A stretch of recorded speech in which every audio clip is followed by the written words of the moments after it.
that third drive for you to come out of here feeling in a good spot?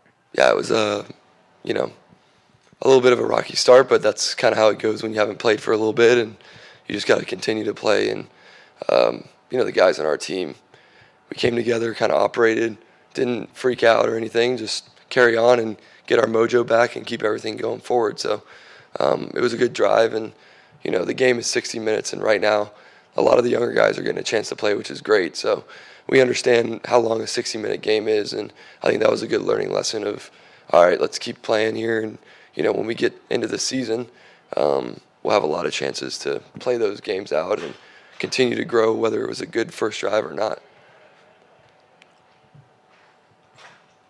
Mac, what have you noticed is the biggest difference between playing as a rookie and entering a game as someone with a year under their belt? Yeah, I think, as a rookie, you're out there just trying to do your job and play your role and kind of just do exactly what you're supposed to do. And now with a little bit of freedom and a little bit of more experience is obviously good, but at the end of the day, it's football, and it's the same game that we've all been playing since we were little, and it was just good to get back out there. And I know it's a long season ahead, so it was good to get the feet wet again and continue to grow from that. Mac, your scoring drive went across the end of the first and into the early in the second quarter. Was the original plan for you just to play the first quarter and then sit out the rest of the game, or did Bill and Matt talk to you and say, we want you to finish this off, we want you to score on this drive? There wasn't any timetable or anything. I just knew I was going to get a chance to play, so I just went out there and did that. And like I said, it's the preseason, so we want to get a lot of players' looks and stuff. And I got a chance to go out there and work with the offense and kind of get everybody on the same page here, and that's what it's all about.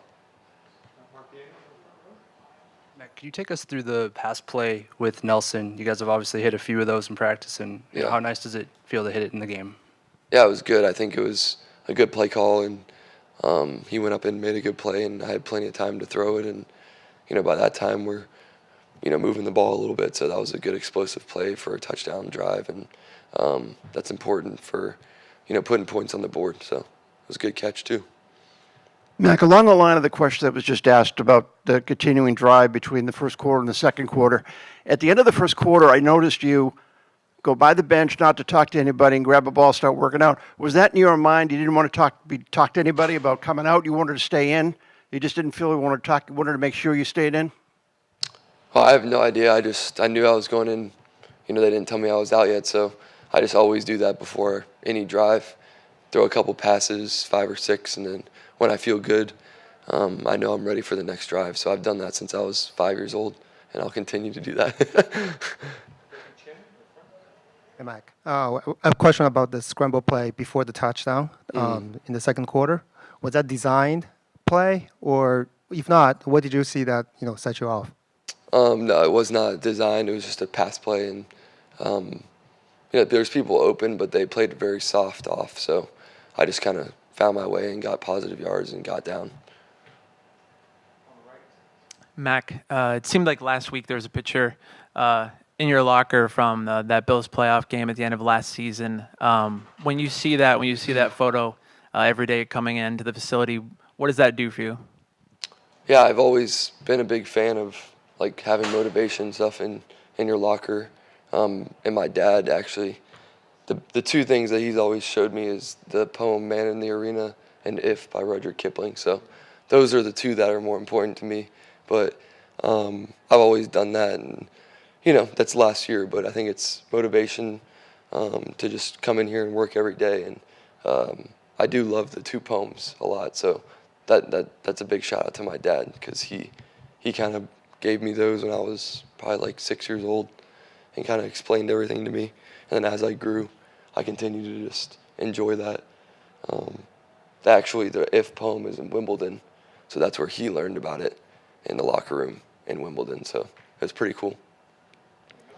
Mac, it seems like the offense has made progress in terms of just communication with each other on the field. How would you characterize the communication tonight in the game setting? Yeah, it was good. I think just kind of a different perspective in the preseason.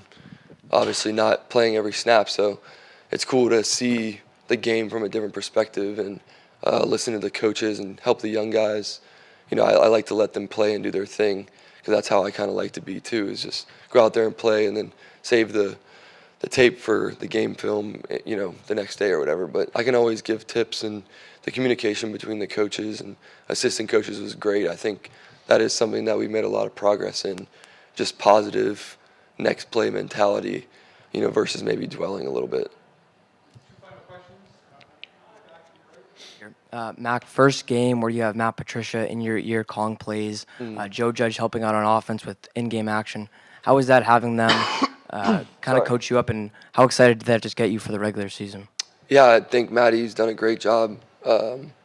He's one of the most brilliant people I've ever been around in terms of football knowledge. So, between all the coaches we have, they've done a great job preparing us, and he's really starting to get a feel for it. And that's the thing, is just growing each week and making sure that we can stack, good days together. And he's very easy to talk to on the sideline, very easy, laid back kind of type coach, but demands a lot, and I respect that about him.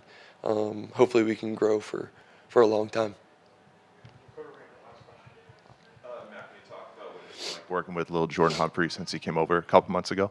Yeah, I think LJ's a beast, and when he got signed here, I remember I texted him and asked him if he wanted to come catch, and he immediately responded and found a way to make it out to where we were and came to our throwing session. So he's a grinder. He's a big dude. He's great on special teams too. So we have great receivers, and it's great to see them all get a chance to catch the ball and run. And he's a big body type receiver, and that's a good addition for us. Cool. Thanks. See you guys.